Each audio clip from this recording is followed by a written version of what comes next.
एक बार फिर से स्वागत है आपका ब्रेक के बाद। और राजधानी एक्सप्रेस में बात करेंगे उत्तराखंड से जुड़ी तमाम बड़ी खबरों की, जहां आज सीएम पुष्कर सिंह धामी प्रयागराज का रुख करेंगे। संगम में वो आस्था की डुबकी लगाने वाले हैं। सीएम धामी उत्तराखंड मंडपम का भी दौरा करने वाले हैं। महाकुंभ नगर का सीएम धामी निरीक्षण करेंगे। तो लगातार महाकुंभ में करोड़ों की संख्या में लोग पहुंच रहे हैं।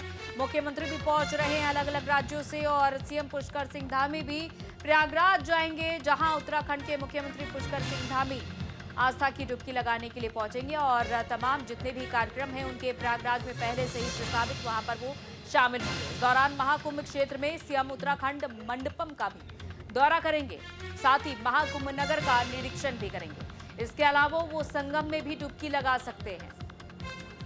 तो प्रयागराज दौरे पर रहेंगे उत्तराखंड के सीएम पुष्कर सिंह धामी। इससे पहले आपने देखा कि तमाम तस्वीरें प्रयागराज से सामने आ रही हैं, और अब उत्तराखंड के सीएम पुष्कर सिंह धामी भी प्रयागराज के दौरे पर रहने वाले हैं, और जहां उत्तराखंड मंडपम का दौरा करेंगे, कार्यक्रमों में शामिल होंगे, और संगम में भी आस्था की डुबकी लगाएंगे सीएम पुष्कर सिंह धामी। तो 26 फरवरी तक महाकुंभ का आयोजन है। 26 फरवरी को महाकुंभ की समाप्ति है महाशिवरात्रि के अवसर पर, और इससे पहले जितने भी दिग्गज हैं वो भी पहुंच रहे हैं महाकुंभ में।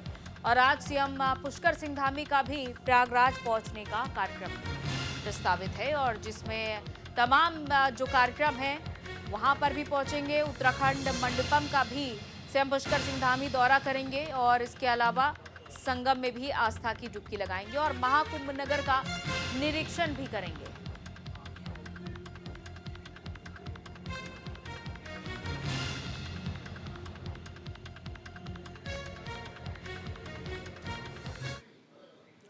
और उत्तराखंड विधानसभा अध्यक्ष प्रयागराज के दौरे पर रहेंगे। महाकुंभ में संगम स्नान करेंगी ऋतु खंडूरी भूषण। उत्तराखंड राज्य के स्टॉल का भी निरीक्षण करेंगी। उत्तराखंड विधानसभा अध्यक्ष ऋतु खंडूरी भूषण आज महाकुंभ में संगम स्नान करेंगी, जहां आज मुख्यमंत्री पुष्कर सिंह धामी भी उत्तराखंड का दौरा करने वाले, प्रयागराज का दौरा करने वाले हैं। संगम में आस्था की डुबकी लगाएंगे। तो वहीं विधानसभा अध्यक्ष ऋतु खंडूरी भूषण भी आज महाकुंभ में संगम स्नान करेंगे। महाकुंभ में स्नान और उत्तराखंड राज्य के स्टॉल का निरीक्षण करने का कार्यक्रम प्रस्तावित है।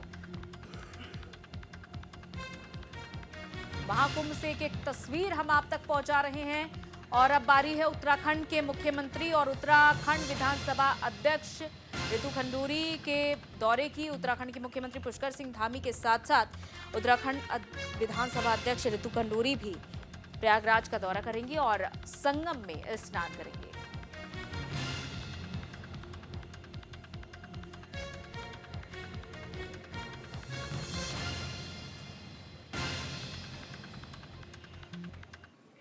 वहीं दिल्ली में बीजेपी की जीत को लेकर जश्न का माहौल है। सीएम पुष्कर सिंह धामी ने जीत की बधाई दी है। लोगों ने मोदी की गारंटी पर भरोसा भी दिखाया है। लोग डबल इंजन सरकार को पसंद कर रहे हैं, ये कहना है सीएम पुष्कर सिंह धामी का। दिल्ली में बीजेपी की जीत को लेकर सीएम पुष्कर सिंह धामी का भी बयान सामने आया है। उन्होंने पीएम मोदी को बधाई दी है इस जीत की। उन्होंने कहा है कि लोगों ने मोदी की गारंटी पर भरोसा जताया है, क्योंकि पीएम मोदी जो कहते हैं वो करते हैं। लोग डबल इंजन सरकार को पसंद कर रहे हैं। चुनाव प्रचार के दौरान केजरीवाल के खिलाफ दिल्ली की जनता का गुस्सा देखा गया था, और अब जीत की बधाई देते हुए सीएम पुष्कर सिंह धामी ने कहा है कि पीएम नरेंद्र मोदी की जो गारंटी है उस पर ही लोगों ने भरोसा जताया है, और जो पीएम मोदी कहते हैं उसे करके भी दिखाते हैं। वहीं दिल्ली में बीजेपी की प्रचंड जीत से हरिद्वार देहात में भी जश्न का माहौल देखा जा रहा है। बीजेपी नेताओं का ये कहना है कि केजरीवाल की फ्री रेवड़ी और झूठ की राजनीति को जनता ने सिरे से नकार दिया है। न्यूज इंडिया संवाददाता जसवीर सिंह ने बीजेपी कार्यकर्ताओं से बातचीत की है, रिपोर्ट देखिए। दिल्ली में बीजेपी की प्रचंड जीत से भाजपा खुश हैं, झूम रहे हैं, नाच रहे हैं। मैं तो ये कहूंगा कि फूल नहीं समा रहे हैं। इतने खुश नजर आ रहे हैं आप दिल्ली की जीत पे, क्या कहेंगे? बहुत ज्यादा खुश हैं, और पूरा देश आज भाजपा में हो रहा है। मोदी जी के नेतृत्व में पूरा देश भाजपा में है, और जनता बहुत खुश है। जनता महामंत्री जी आप बताइए। जो मुफ्त की रेवड़ी केजरीवाल ने चलाई थी पिछले 11-12 साल से, वो इस बार नहीं चली दिल्ली में, और दिल्ली की जनता ने मन बना लिया है कि भारतीय जनता पार्टी के साथ ही रहना है, और भारतीय जनता पार्टी के साथ रहकर ही पूर्ण बहुमत की सरकार बनी, और 28 साल का जो सूखा था दिल्ली में, वो सूखा भी टूट गया। सूखा टूट गया, फ्री की रेवड़ी को नकार दिया है। आप कुछ कहिए, आप तो ओबीसी मोर्चा के बड़े नेता है भाजपा के। अभी केजरीवाल जी ने जो कहा था कि मैं घर घर जल भिजवा दूंगा, तो उन्होंने जो बाढ़ का जल भिजवा दिया। जमुना स्वच्छ जल नहीं भिजवा सके, तो वो जो बाढ़ का जल भिजवाया उससे जनता परेशान नाराज थी। हाँ, उससे नाराज होकर जनता ने तय कर लिया कि दिल्ली में भी पूरे देश की तरह, अन्य राज्यों की तरह वो चहुमुखी विकास चाहती है, जो केवल भारतीय जनता भाजपा कर सकती है। और भी कई भाजपा नेता इनसे बात करेंगे। दिल्ली की जीत आज जो है मोदी जी के सुशासन पर जनता का दिल्ली का जो विश्वास किसी कारण से हटा हुआ था, आज वो पुख्ता हुआ है, और उन्होंने भी पूरे देश की तरह, जैसा पूरे देश में जैसे मोदी जी की जय जयकार हो रही है, आज दिल्ली की जनता भी मोदी जी की जय जयकार कर रही है, और भाजपा की जो सुशासन की नीति है उस पर मोहर लगा दी है। मोहर लगा दी। जिस तरह से इस बार चुनाव में कई मुद्दे रहे, खासतौर पर फ्री की रेवड़ियों का मामला भी था, शराब घोटाला भी भाजपा ने ज्यादातर अपने एजेंडे में रखा, और खासतौर पर खुद भी उन्होंने कई ऐसी रेवड़ियां, यानी जो आप कहते हैं उन्होंने 2100 रुपए की बात की महिलाओं के लिए, इन्होंने 2500 कर दिए। वो भी खास सबसे बड़ी मुद्दा रहा इस बार केजरीवाल जी का कथनी और करने का अंतर। फिर उन पे बहुत बड़ा जो केस शराब घोटाले का लगा है, उसमें वो जेल भी गए, और मुझे लगता है कि शायद वो दोबारा भी जेल जाएंगे। दोबारा भी जेल जाएंगे।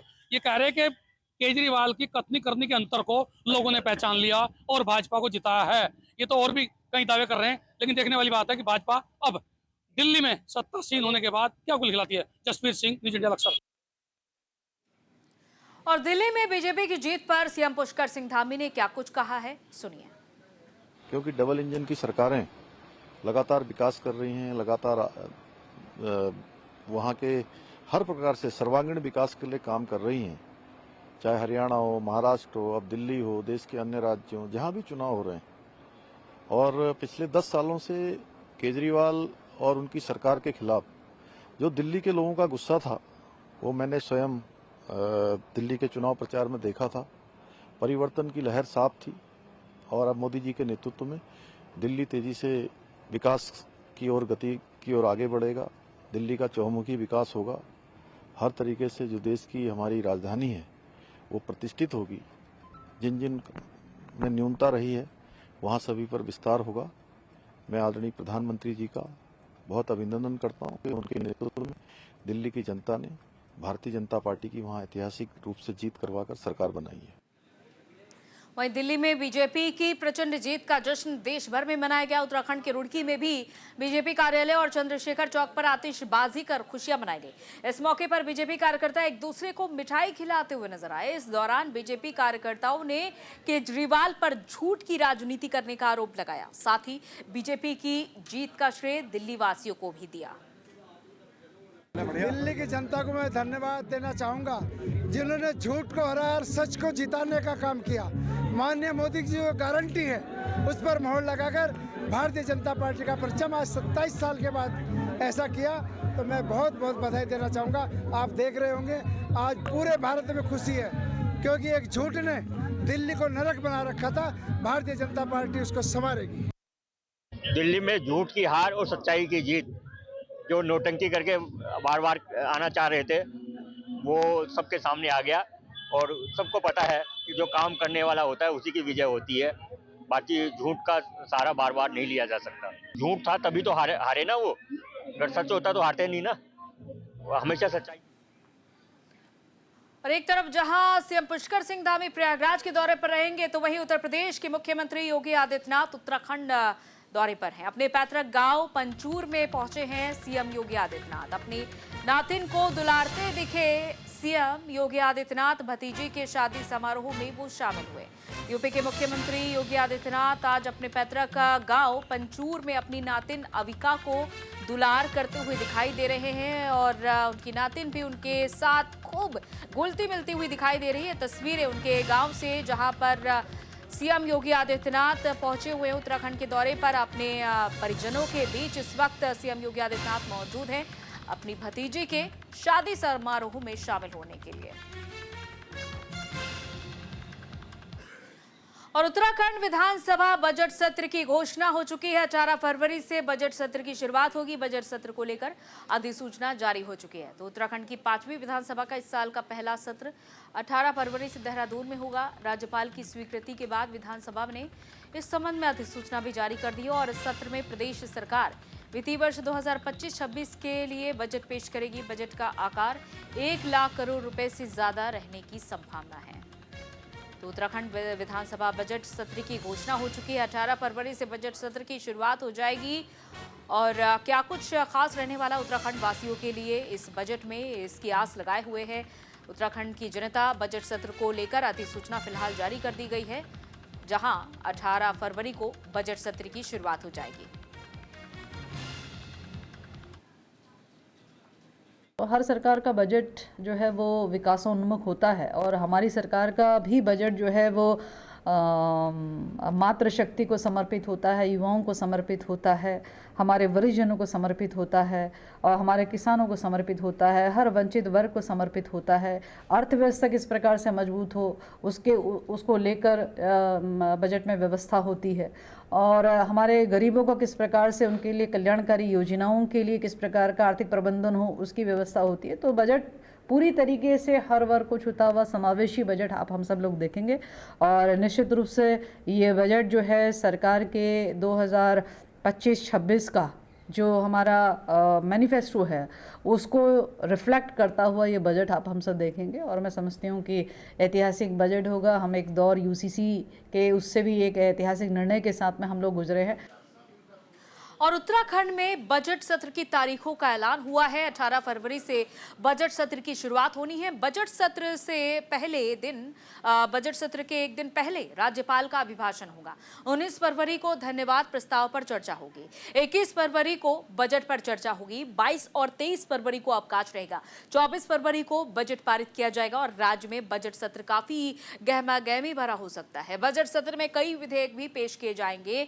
भू कानून समेत कई अहम मुद्दों पर चर्चा हो सकती है। तो 22 और 23 फरवरी को जहां अवकाश रहेगा तो वहीं उत्तराखंड विधानसभा बजट सत्र की शुरुआत 18 फरवरी से हो जाएगी और शुरुआत में ही राज्यपाल का अभिभाषण होगा और इसके बाद अभिभाषण के बाद धन्यवाद प्रस्ताव पर भी चर्चा होगी। अनुज अवस्थी हमारे संवाददाता इस खबर पर हमारे साथ जुड़े हुए हैं। अनुज, बजट सत्र की शुरुआत 18 फरवरी से होनी है, तैयारियां जोरों पर होंगी जाहिर तौर पर, और इस बार बजट में क्या कुछ खास रहने वाला है उत्तराखंड वासियों के लिए? अनुज,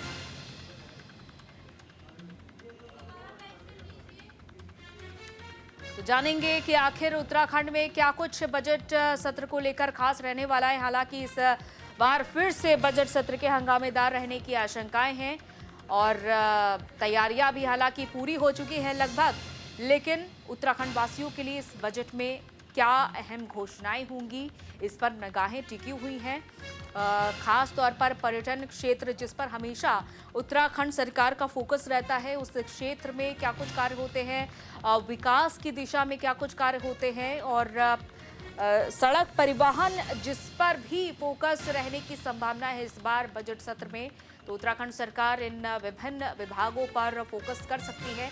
हालांकि देखना अहम है कि और क्या कुछ इस बार के बजट सत्र में खास रहने वाला है, किन किन विभागों के लिए कितना बजट रहने वाला है, कितनी संभावनाएं हैं उत्तराखंड वासियों के लिए। 18 फरवरी से इस बजट सत्र की शुरुआत राज्यपाल के अभिभाषण के साथ होगी और इसके बाद राज्यपाल के अभिभाषण पर धन्यवाद प्रस्ताव पर चर्चा होगी। अनुज एक बार फिर से हमारे संवाददाता जुड़ चुके हैं इस खबर पर। अनुज, इस बार के बजट में क्या कुछ खास रहने की संभावना है और सदन में इस बार विपक्ष की ओर से किन किन मुद्दों को उठाया जा सकता है?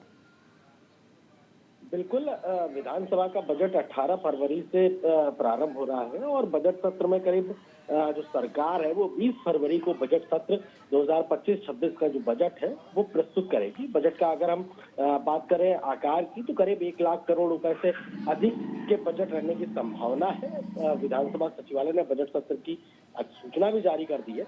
सभी विधायकों को पत्र भेज करके इसकी भी अधिसूचना जारी कर दी है और सबसे पहले 18 फरवरी को राज्यपाल का अभिभाषण होगा और 19 फरवरी को सदन के पटल पे राज्यपाल के अभिभाषण के धन्यवाद प्रस्ताव के बाद उस पर चर्चा की जाएगी। उसके बाद 20 फरवरी को राज्यपाल के अभिभाषण और धन्यवाद प्रस्ताव के बाद बजट रखा जाएगा, बजट पे चर्चा की जाएगी, नियम 56 के तहत चर्चा होगी। उसके बाद 2025-2026 का बजट प्रस्तुत किया जाएगा। उसके बाद वो बजट चर्चा करके वो बजट पारित कर दिया जाएगा। कई ऐसे मुद्दे हैं विपक्ष घेर सकता है, क्योंकि बहुत चाहे वो किसानों के मुद्दे को लेकर के हो, चाहे वो महंगाई के मुद्दे को लेकर के हो, चाहे वो अंकिता भंडारी हत्याकांड के मुद्दे को लेकर के हो, चाहे वो चैंपियन और उमेश कुमार के विवाद को लेकर के हो, तमाम जो मुद्दे हैं उसको लेकर के विपक्ष सरकार को घेरने की कोशिश कर सकता है। वहीं अगर हम बजट की बात करें तो बजट में मातृशक्ति हो, युवा हो, वरिष्ठ हो, किसान वर्ग हो, इन तमाम लोगों को ये छूता हुआ बजट है। कैबिनेट मंत्री रेखा आर्या ने साफ तौर पे किया कि इस बार खेल विश्वविद्यालय की स्थापना भी उत्तराखंड में हो रही, तो उसके लिए भी बजट जारी किया जाए। जी और बिल्कुल, और इस बार जो बजट आवंटित किया जाएगा, कौन कौन से विभाग महत्वपूर्ण रूप से हो सकते हैं इस बार 25-26 के बजट में? बिल्कुल, अगर बजट की अगर हम बात करें तो चाहे वो राजस्व विभाग हो, चाहे वो आबकारी विभाग हो, चाहे वो पंचायती राज विभाग हो, चाहे वो नगर निगम हो, चूंकि नगर निगम के चुनाव अभी हुए हैं तो उसको लेकर के भी बजट आवंटित होगा। इसके अलावा चूंकि पंचायत चुनाव अभी लंबित है तो उसके लिए भी बजट आवंटित किया जाएगा। इसके अलावा अगर बात करें स्मार्ट सिटी को लेकर के, उसको लेकर के बजट आवंटित किया जाएगा। किसानों की आय को दोगुनी करने को लेकर के उस पर भी बजट आवंटित किया जाएगा। सरकार इस बार जो यहाँ के मिलेट्स हैं उनको बाहर विदेशों में वो जाए तो स्वयं सेवी जो संस्थाएं हैं उस पे काम करने को लेकर के सरकार अब आगे मंत्रणा कर रही है और कई ऐसी जो मुद्दे हैं वो निकल के सामने आए हुए हैं। तो इसी वजह से सरकार जो बजट है ये आम लोगों को समर्पित कर रही है, किसानों को समर्पित कर रही है, साथ साथ युवा के जो रोजगार के विषय में अगर हम बात करें तो UK 888 हो या अन्य जो डिपार्टमेंट है उसमें जो वैकेंसियां उसको भरने को लेकर के उसके लिए भी बजट जारी किया। बिल्कुल, जैसा कि अनुज आपने जानकारी दी भू कानून को लेकर, क्योंकि भू कानून विधेयक भी पटल पर रखा जाएगा और जैसे कि इससे पहले भी सीएम पुष्कर सिंह धामी ने कड़े तौर पर संदेश दिया था कि इस विधेयक में कड़े नियम जोड़े जाएंगे। इस पर भी सभी की निगाहें रहने की आशंका है। अनुज बिल्कुल, चाहे वो चैंपियन उमेश विवाद हो, कानून व्यवस्था को लेकर के हो, UCC लागू कर दिया गया है। इसके अलावा कई ऐसे जो मुख्यमंत्री पुष्कर सिंह धामी जो विधेयक है वो उसमें पास हो सकते हैं। चाहे वो खेल विश्वविद्यालय को लेकर के जिस तरीके से लगातार मुख्यमंत्री बोल रहे हैं कि खेल विश्वविद्यालय उत्तराखंड देवभूमि है लेकिन उसको खेल भूमि के नाम से भी जाना जाएगा, तो खेल विश्वविद्यालय की स्थापना हो या आयुष प्रदेश बनाने को लेकर के तमाम चीजों को लेकर के बजट आवंटित किया जाएगा और कई आयुष जो विधेयक है वो ही पारित हो सकता है विधानसभा के पटल पे। नियम 56 के तहत उस पर चर्चा की जाएगी, उसके बाद वो विधेयक पारित हो जाएगा। चलिए, बहुत बहुत शुक्रिया अनुज तमाम जानकारी के लिए। तो 5 दिन तक ये बजट सत्र चलने वाला है, 2 दिन अवकाश रहेगा। अगली खबर को रोक लेते हैं। हरिद्वार के पूर्व विधायक चैंपियन की मुश्किलें बढ़ी हैं। 20 फरवरी तक न्यायिक हिरासत बढ़ा दी गई है। मामले में CO स्तर की जांच के आदेश दिए गए हैं।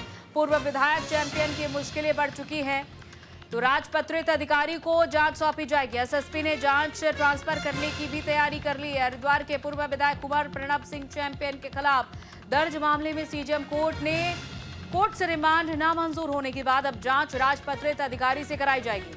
CJM कोर्ट की तरफ से आदेश जारी करने के बाद SSP ने जांच ट्रांसफर करने की तैयारी कर ली है।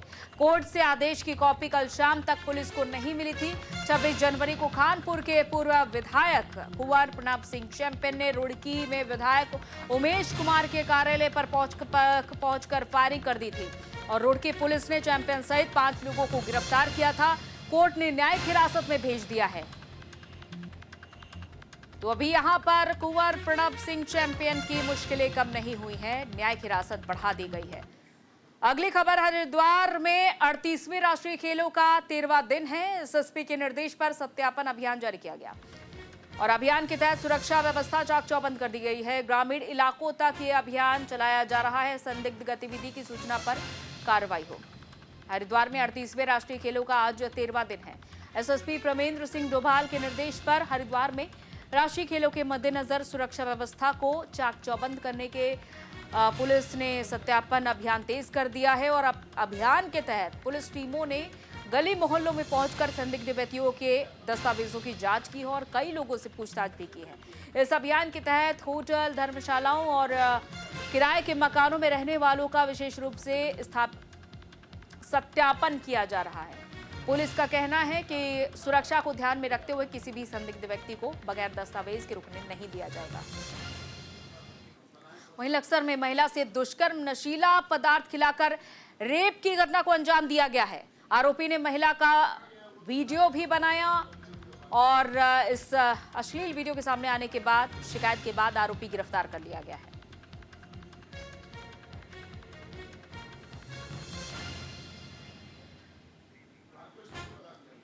इधर विकास नगर में लाखों की जेवर चोरी का मामला सामने आया है और मामले में पुलिस ने आरोपी को गिरफ्तार कर लिया है। आरोपी के पास से चोरी के जेवर बरामद हुए हैं। दोस्त ने ही दोस्त के घर में चोरी की थी। विकास नगर में पुलिस ने दोस्त के घर से चोरी करने के आरोप में आरोपी को गिरफ्तार किया है और आरोपी के कब्जे से चोरी किए गए सोने के जेवरात बरामद हुए हैं, जिनकी कीमत लगभग 7 लाख रुपए बताई जा रही है। वहीं उत्तराखंड में 21 फरवरी से बोर्ड परीक्षाएं आयोजित होंगी। देहरादून में परीक्षाओं से पहले कार्यशाला का आयोजन हुआ है। शिक्षा विभाग ने आयोजित की है ये कार्यशाला। विद्यार्थियों को तनाव मुक्त होने का मंत्र दिया गया है। तो प्रदेश में उत्तराखंड विद्यालयी शिक्षा परिषद की बोर्ड परीक्षाएं 21 फरवरी से शुरू हो रही हैं और छात्रों को तनाव मुक्त होकर परीक्षा देने के उद्देश्य से शिक्षा विभाग की ओर से एक कार्यशाला आयोजित की गई है। कार्यशाला में शिक्षा महानिदेशक झरना कामठान ने छात्र छात्राओं को परीक्षा में तनाव मुक्त होने के गुण सिखाए हैं। वर्चुअली वर्कशॉप में सैकड़ों स्कूलों के साथ हजारों छात्रों ने फ्री माइंड परीक्षा देने के गुण सीखे हैं। चलिए इसी के साथ राजधानी एक्सप्रेस में फिलहाल इतना ही। इजाजत दीजिए, नमस्कार।